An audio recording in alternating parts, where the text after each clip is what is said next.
Hello, welcome to Story Time.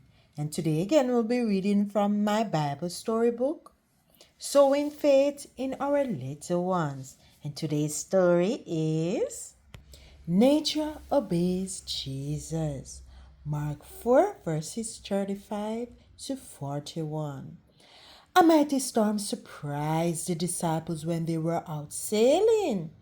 They were terrified, but Jesus was sound asleep in the boat. Wake up, Jesus, the disciples cried.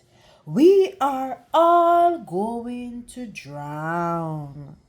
Jesus woke up and said, Be still, waves. Be quiet, storm.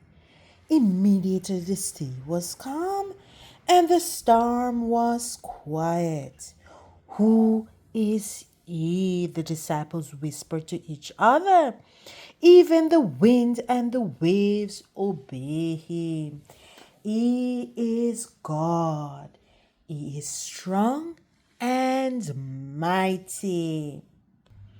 Beautiful words of encouragement to encourage us that God is strong and He can do anything.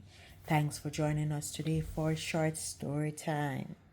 Please give this video a thumbs up and share. And thank you guys for subscribing and tuning in daily.